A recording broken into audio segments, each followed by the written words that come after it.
dreaming. 'Cause now that I'm here, what I feel motivates me with reason. I guess I've been dreaming. 'Cause now that I'm woke, everything that I see ain't what it seems. I guess I've been dreaming. 'Cause now that I'm here, what I feel motivates me with reason. I guess I've been dreaming. Okay, we in there. Peace and love to all the guys and gals in the high vibrating species on the planet. What it is, what it do, good people, come on in. Welcome back to the channel. Welcome back to this congressional hearing about these UAPs and UFOs. You know what I'm talking about? How has everybody been doing out there? Academies. Peace, love. I see you. Come on, have a seat. Let's get it in. You know what I'm talking about? Y'all already know. If you've been keeping up thus far with us, you know what I'm saying, in this segment, we I think we got down Miss Luna. We got down to her, and they've revealed, but they haven't. They've spoken about some things, but they haven't. Like I said in the previous video, you know what I'm saying. It seems that Mr. Elizondo, he really wants to it's a lot of pressure on this guy. It's like immense pressure on this dude. He really wants to just like, hey man, this was up, but he can't. You know what I'm saying? Like you said, he's always been a nuts and bolts type of guy, straight to the letter.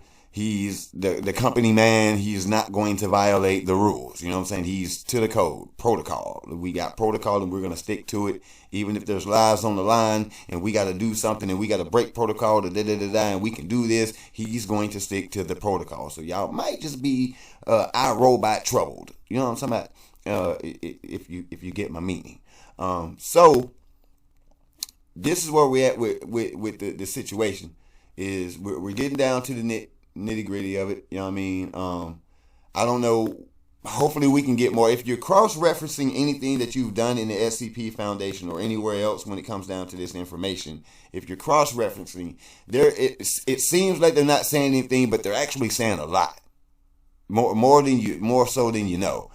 But and I know, you know what I'm saying, we want that, boy, just lay it out there. And I get it.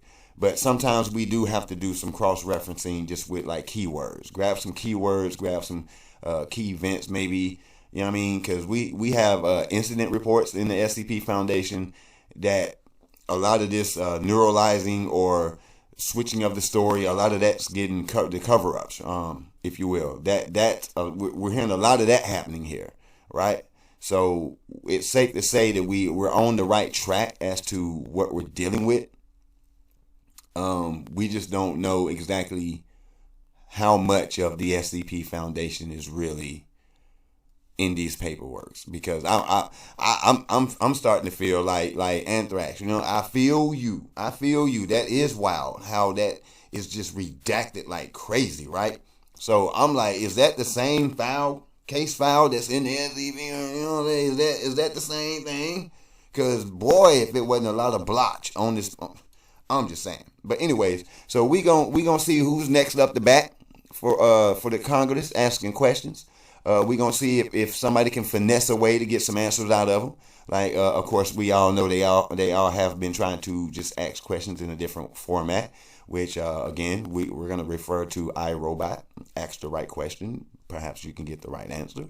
Type of scenario that's going on right now. So academies. Without further ado, I hope you have what you need, because I do, and we're going to get to what it is that we do. And let me just go here. Bustin. 5 minutes. Thank you, and I apologize for stepping out. My governor is here upstairs, so I'm trying to get in between meetings, so apologize for that. I want to just start by just asking everyone on the panel or witnesses, and I had a chance to read all the testimony before, but just to set the agenda. Speaking of which, I gotta have me a cold one today.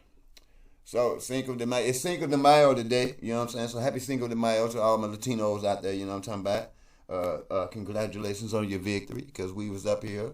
You know what I'm saying? In the I think the Civil War was going on around the same time y'all was down there with Napoleon, the Third, kicking ace on him. We was up here kicking ace as well. You know what I'm talking about?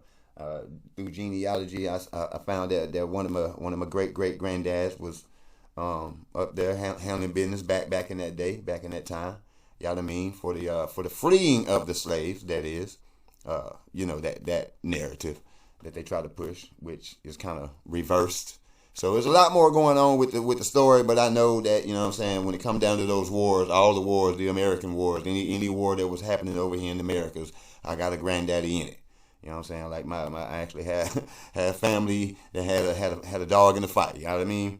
So, cheers to you. Oh, and that is that is grenadine. So you liable not to find one of those. You know, so I add grenadine to my Corona. So I definitely love the Corona if I'm gonna have brew, and I definitely add grenadine to it.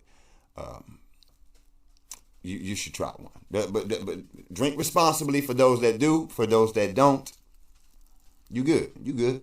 Let's go. And just if we can go down real briefly, do you believe, just for the record, that the federal government, any part of the federal government, is knowingly concealing evidence about UAPs from the public? Yes, sir. 100%. Yes. Yes.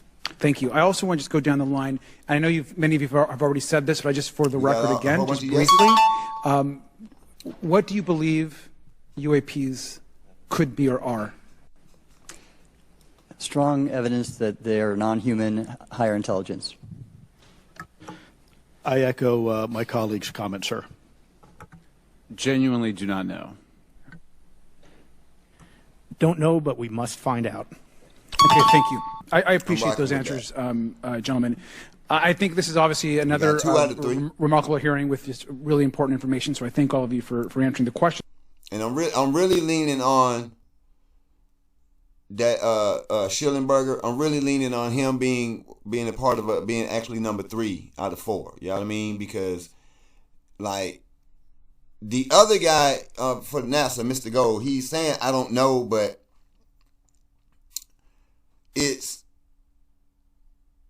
he knows. Schillenberger probably genuinely does not know. You know what I'm saying? But the fact that he's using the term genuine, we're just gonna give him the benefit of the doubt that he's being genuine when he says I don't know. But you can't give us a definitive it's human or it's not. So it's safe to say we can pull you over here and just say, okay, yeah, you don't know, but it's enough to make you want to look into it further. So yeah, we'll take you for 2.5. So we'll go 2.5 out of the 4.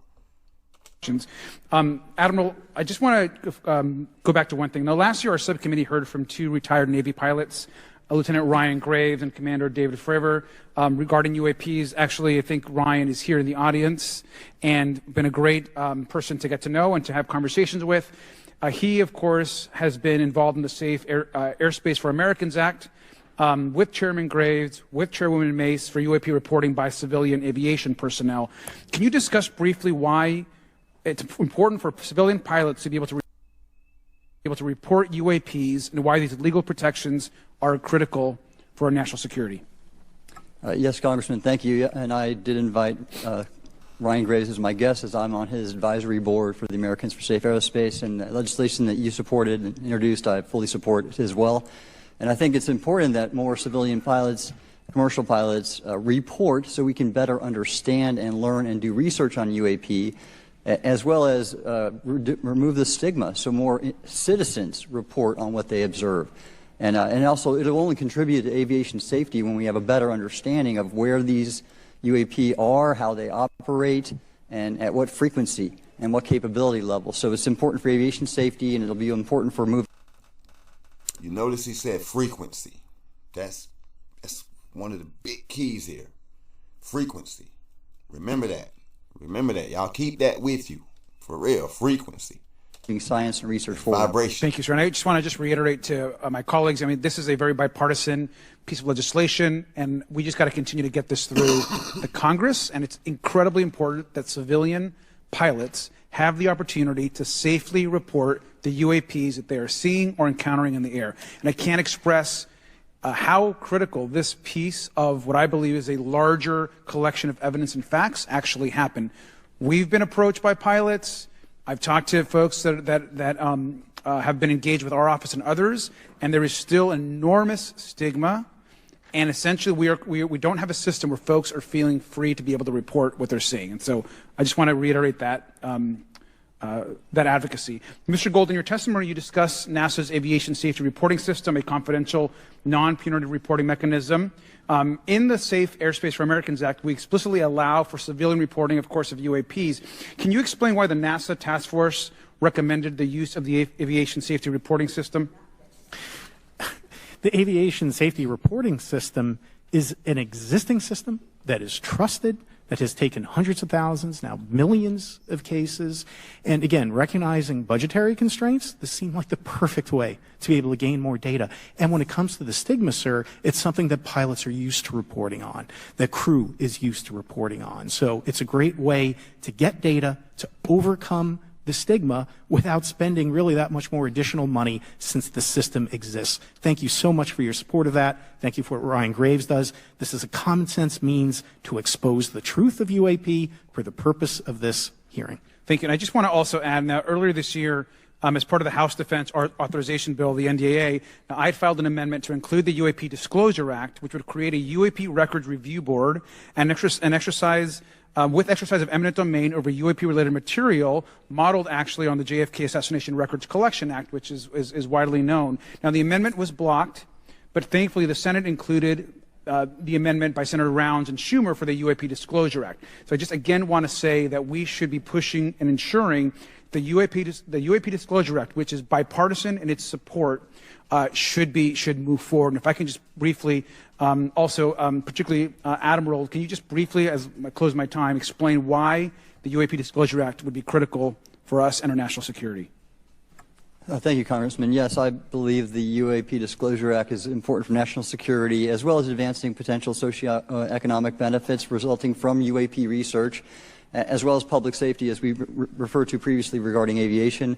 And this act will allow for greater transparency and open research, and that's why I'm also a member of the UAP Disclosure Fund as an advisor, as in the Sol Foundation as an advisor, senior strategic advisor, which is advocating for the same. Thank you very much. I yield back. All right, thank you. I'd like to recognize Mr. Biggs for 5 minutes of questioning. Thank you, Madam Chair. Thank you for holding this committee. Thank you to the witnesses. Admiral, the video that is called the Go Fast video, the email that you've talked about being deleted, I just want to briefly cover this.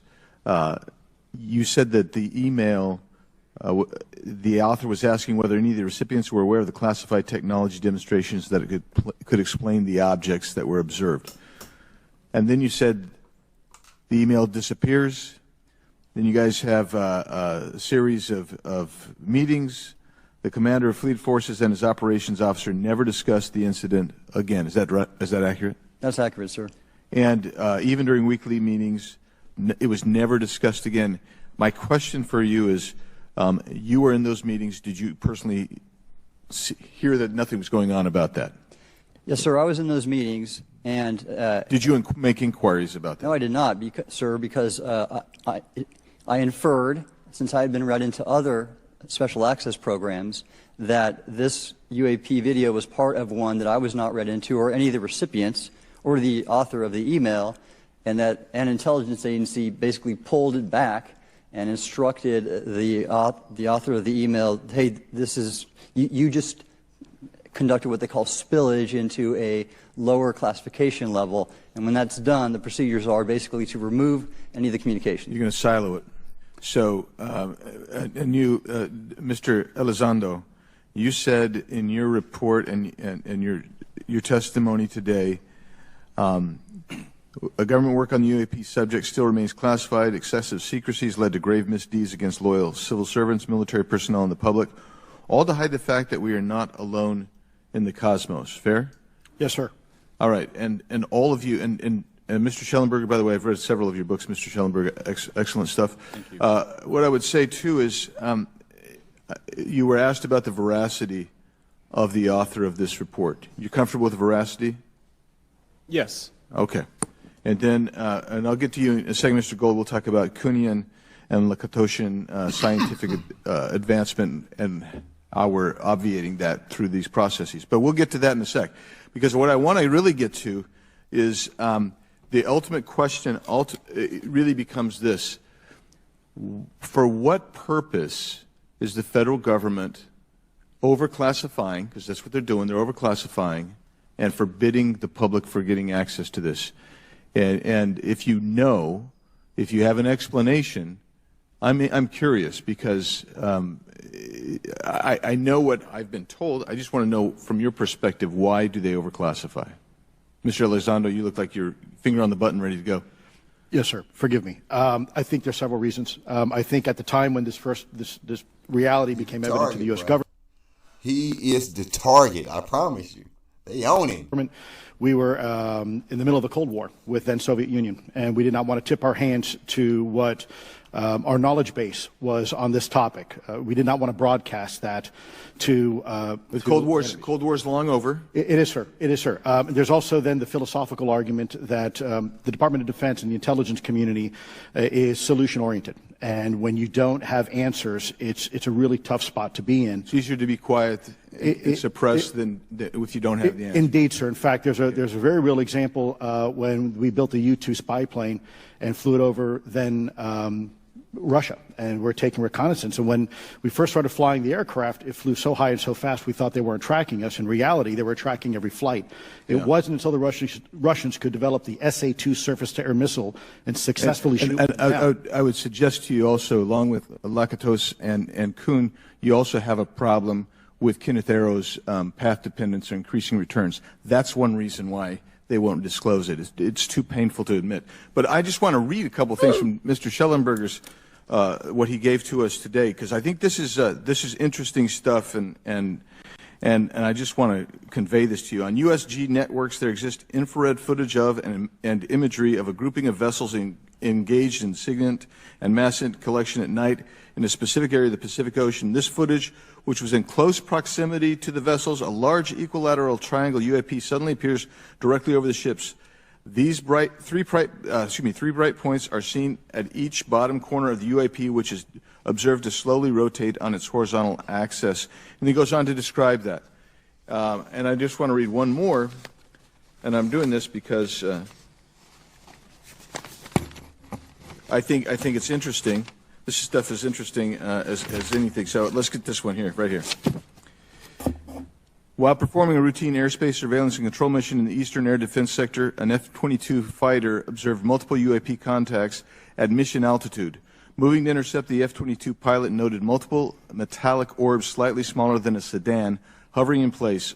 Upon vectoring towards the UAPs, a smaller formation of the metallic orbs accelerated at rapid speed towards the F-22, which was unable to establish radar locks on the presumed hostile UAPs. The F-22 broke trajectory and attempted to evade, but was intercepted and boxed in by approximately 3 to 6 UAPs. And then I'll leave that there, but because I just have no more time left. Well, she's not looking. So let's just get into let's get into part of this. I thought I would be saved by the bell. No.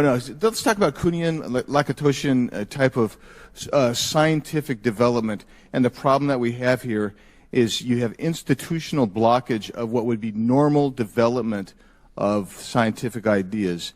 And if you want to expand that, Mr. Gold. We're over time, so be very fast, please. I'll just say I'm a recovering attorney, so please take it easy on the science. But all breakthroughs have been heretical at first, and that's the challenge that we face, particularly with something as extraordinary as this, which is why gathering the data is so important. And I'll just end by saying, by the way, the overclassification of material is in no way limited to UAP. That is occurring throughout the government, as well as the inability to get people classifications in a timely and efficient manner, and then to have those classifications be broad enough to be useful. So this is a larger issue that I hope that Congress will look at. Thank you. Thank you, Mr. Biggs. I've been generous. All right, Mr. Burleson, I'll recognize you for 5 minutes of questions, please. Thank you, Madam Chair. Mr. Elizondo, does any branch of the United States government or defense contractors possess technology? Sir, there's documentation that I believe was submitted for the record that was approved for release by the U.S. Pentagon, by the Department of Defense Office of Pre-Publication Security Review, and it states one of the reasons why my predecessor program, OSAP, was trying to collect material of unknown origin. Was it successfully collected? It was not. What happened is that there was an aerospace contract company that requested to divest itself of the material that was collected in the 1950s. Right. Unfortunately, that didn't actually occur. So let's dive into that. That's the Bigelow Airspace, correct? So yes, sir. There was a journalist, Christopher Sharp, who said that there was a transfer between Lockheed Martin, Bigelow Airspace, and the CIA allegedly blocked this. Can you describe that? What I can say is that it was blocked. Why it was blocked, I can only surmise. I was part of some conversations later on with some of those contract personnel where they had told all of us that is accurate. What we required was a memo from the Secretary of the Air Force in order to make that complete, and that never occurred. And so when Secretary Mattis became Secretary of Defense, I decided it would be appropriate for me to try to receive a memo from him as SecDef, as Secretary of Defense, if we could not get a memo from the Secretary of the Air Force to transfer that material. So if that material... Hey, bro. Elizondo is working in that pencil, bro. I'm talking about nervous, man. Like, I mean, but I get it, though. He really has to be cautious as to what he says and what he don't. Like, he wants to answer the question, but it's like, damn, man. Oh, my goodness. Like, this is the extreme scrutiny, bro. Like, scrutinized. Good gosh. I mean, it's like everybody just get to come up there and just, like, it's... I mean, everybody's getting some in on Elizondo. You know what I mean? He's like, I mean, he holding his own though. I can't front. He really holding his own. Where I mean, but he is really tucked in. Like he working that pencil. Like man, stop, bro. Material exists today. I salute him. Who's in possession? Sir, I wouldn't be able to have that conversation I salute him. In an open hearing. We'd probably have to have that. Okay, my question to you then is, if we were in a secure setting, if we were in a SCIF, would you be able to provide or get access to something, whether it's visuals or material that we could put our hands on, or biologics, that would convince me, that would show me that we have non-human origins? Sir, that decision would not be mine. That would be to the gatekeeper still in the U.S. government. And who would we, so if you were in our shoes, where would you go from here? How would you get that information? A lot of times we just don't know who to ask because we don't know where to go next. So if you were in our shoes, where would you go? Well, I prefer to answer that question in a closed session. However, we established AARO for that very purpose, and unfortunately, under its previous leadership, it failed. So one would hope that they would have the authorities necessary to do that. Let's hope that this new iteration of leadership will be successful. In the discussions, it's simply about material, or is there discussion about it was previously testified that there's biologics that were collected. Are you aware of any of that? I am, sir, aware of the reporting that biologics have been recovered. Again, my focus was more nuts and bolts, looking at the physical aspects of these phenomenon, how they interacted around military equities and nuclear equities. So I'm certainly not a medical expert. I would not be able to probably provide you a whole lot of value in that simply because I don't have the expertise. But was anything described as that we have possession of bodies? Yes. Yes, sir. Is it multiple types of creatures, or? Sir, I couldn't answer that. I can tell you anecdotally that it was discussed quite a bit when I was at the Pentagon. The problem is the supposed collection of these biological samples occurred before my time, in fact, before I was even born. And was this part of the Lockheed Martin discussion, or was this the biologics is a completely separate? Separate yet related. Okay. Has anyone made contact? Sir, I'm sorry, could you specify? Has there been any, to your knowledge, any communication with a non-human life form? So the term communication is a bit of a trick word because there's verbal communication like we're having now. The problem is you also have nonverbal communication. And so I would say definitively yes, but from a nonverbal meaning, when a Russian reconnaissance aircraft comes into U.S. airspace, we scramble 2 F-22s, and we are certainly communicating intent and capability. I think the same goes with this. We have these things that are being observed over controlled U.S. airspace. And they're not really doing a good job hiding themselves. They're making it pretty obvious they have the ability to even interfere with our nuclear equities and our nuclear readiness. Is the United States government and our contractors are... So basically, this is all those quote-unquote attacks that airs on TikTok when the spaceships show up and shut down certain craft or shut down nuclear weapons being practicing in at target range and whatever. So they'll just shoot them down, shoot them out of the sky. You know what I'm saying? Or sometimes, in some cases, they never even allow them to launch. You know what I mean? They disable them right there in the ground. So these are all these situations that we've all seen or heard of at least once or twice. If you deal with this realm of information that. Yeah, so that's all I'm sitting here thinking about is all the videos I've seen and all the footage of just us, the people, getting stuff, and the stuff that I've seen and the footage I have. It's just like, wow, that's unbelievable. You know what I mean? Are they I'm just taking pulling technology from this? Or they're reverse engineering this? Sir, as I previously stated, and please forgive me, I am not authorized to discuss specifics about crash retrievals. I signed documentation with the U.S. government. What I can say was, after a very thorough review process by the Pentagon, what I wrote about, and that was my limit, unfortunately, that I was given. Thank you. Yes, sir. Thank you. I would like. But that, yeah. He's saying, bro, what I wrote ain't even. That's not even the surface of what I know. Or what they're allotting me to say. Like, dude, you have no earthly idea. Pun intended. You know what I mean? Like, you have no idea. All right, let's see where we're going. I would like to recognize Mr. Timmons for 5 minutes of questioning. Thank you, Madam Chair. Mr. Elizondo, you just said something interesting. You said they don't seem to be hiding. They don't seem to be hiding. The UAP sightings are becoming increasingly brash, if you will. And, we've been hearing about these for years, but they've generally been isolated and not as consistent and over critical military installations. Would you say that's fair? Is this becoming increasingly often? Is it happening more and more? Great question, sir. Let me see if I can answer this for you. Certainly, there seems to be some indication that they're being provocative, meaning that they're, in some cases, literally splitting aircraft formations right down the middle. So that's an air safety issue. The question is it the frequency increasing? And the response is it depends. Yes, it's possible that there is an increase in frequency, but it's also possible that there's heightened awareness now, and there's also more pervasiveness of technology out there that's collecting this information and that can record this information. So we're not quite sure yet if it's actually an increase in numbers of these events, or is it that we have better equipment now to record these things, and we have a better ability, if you will, to analyze these things. And that's my next question.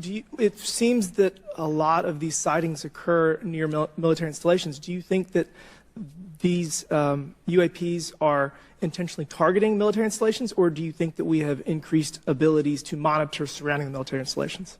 Sir, maybe both. Part of my concern is we have something in the Department of Defense and the intelligence community called IPB, Initial Preparations of the Battle Space.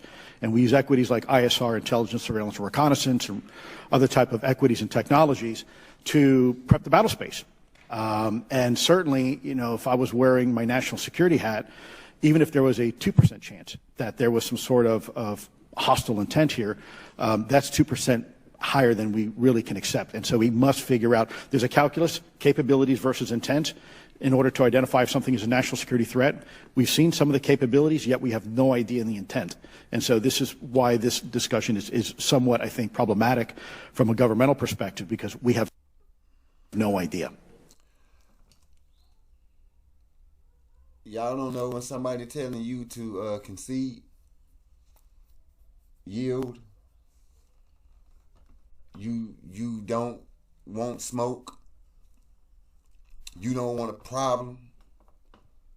We could get down on you at any time we get ready to.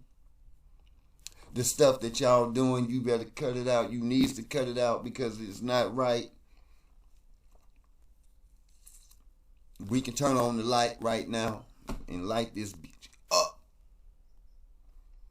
Y'all don't. So it seems to me is that it's almost like you're afraid because you don't know what to do. And I get it. I definitely get it. Why you would be afraid, but it's because things aren't right, and you know it in your heart of hearts that it's not right. That all this is going on, and nobody but the people that know. And there's so many people out here that's catching on to it, hip to it. Of course, like he said, the frequency, yeah, all of that has something to do with it, definitely. I'm not ruling out anything that he just spoke right there, you know what I'm saying? Because it definitely has something to do with the frequency. Frequency is definitely rising on the planet, definitely. It's, for the most part, it's coming from the sun, because the sun is doing that thing right now, you know what I mean? So, yeah, prep yourselves for that. The sun. Like there's a lot of issues that NASA, Mr. Gold down there ain't talking about. You know what I mean? So y'all need to be asking them about that, since they supposed to be out there and checking stuff out, whatever. And since they got so much data by now, y'all got enough. You know what I'm talking about? Y'all know what the business is. So yeah, man. I mean, it's a sticky situation for these people that decided to make the call to hide it. Like I said, like you can throw a rock and hit a reason why somebody would do it. But you know what I'm saying? Like power, like I said, power, control, you know what I mean? Control the world, control people, control technology, control, you know what I'm saying? You basically you're on top of the world, you know what I'm saying? If you got the keys and nobody else does, you feel me? So I mean, listen, it's the same story told. We all know the story. You know what I'm saying? We all know how these stories go. People seek power. You know what I'm saying? And you already know. We've watched so many movies, so many different movies of this scenario right here, where the guy seeks power, and they'll do anything to get it, and they'll do anything to keep it. And it's getting to the point now where these things are coming out, and like you said, they're coming out here and they're showing their ass, man. And they're just letting you know you don't want smoke, bro. You don't want the smoke. Even though we gave you some of this stuff, you know what I'm saying? And got y'all doing what you're doing, bro. We didn't give you what it's gonna take to beat us. Definitely wouldn't do that. So we just gave you a little something. The other little stuff, because we gave you what we gave you, you were able to take down other type of craft, you know what I mean, with the technology that you got from us, right? So that allowed you a little bit more information. But still, we didn't give you the shebang, bro. Because that's what we going to come with when it's time to slide on you. So, but we just letting you know what I'm saying? At any given moment, we can get on you. We can get on y'all case right now if we really wanted to. And I think that's what he's in fear of. Like, man, we need to come together, man. We need to open this up. But like I said, I feel like it's all the catalyst to get everybody on one accord so they can do that, you know what I mean? So yeah. So just you know what I mean? Y'all just we gonna end it right there, of course. And we gonna come back and we gonna finish it up. So you know what I'm saying? Yeah, right. Yeah. The way it's looking, we can finish that up on the next round. I think we got enough to know that I tell you, boy, Mr. Elizondo, boy, they is on your case. And I see why, because basically in your field you got the bag, bro. You got the bag in your field. Everybody else, they just kind of like they some field guys. They show up, but you really with that. So in the meantime, between time, y'all keep your head on the swivel. You know what I'm saying? Don't forget to keep yourself spiritually, mentally, physically, and emotionally protected. Don't let the world drive you crazy. You feel me? Start. You know what I'm saying? Keep your critical thinking on when you looking at this stuff. Perhaps you may have some instances and experiences that you can recall that something went down. You know what I'm saying? And listening to these, you could probably cross reference through your own stories and have your own life where you've had these experiences, where you've recorded things and you kept them in your archive, right? Because a lot of people get stuff and they never say anything because they're afraid that, you know what I'm saying, the folks gonna show up and they gonna come up missing. So and that's basically some of the stuff that they're talking about. It's like, dude, these people got, man, there's so much data out here we don't know, because now that we got these cell phones and these cameras, man, there's people out here getting footage of all types of damn stuff. Look, man, if we comb through it, ain't no telling what we gonna find, ain't no telling what we gonna see. You know what I'm saying? And then you got special units like the stuff that we really deal with, like all like certain scenarios and little aspects of that is starting to pop out. So it's like, it's cool. So we still on the track, man. We still on the right track. We still in the realm of the monsters. You know what I'm saying? Because there's definitely some monsters going on, and some of them look like these people right here. You feel me? Humanoids, that is. Not. I'm not saying that they're monsters. You know what I'm saying? Let's not get it twisted. I'm not saying that. You know what I'm saying? But I'm just saying some of the monsters look like regular people. You know what I'm saying? And everybody that you see out here is not a human being, like human like that. You know what I'm saying? These are what some people call them sleeves, other people call them avatars, some people call them bodies. You know what I'm saying? Cadavers, whatever. You know what I mean? But there's something inside that's really generating. So in the meantime, in between time, you know what I mean? Y'all keep your eyes open for real. You never know. You never know when it goes down. You know what I mean? But peace.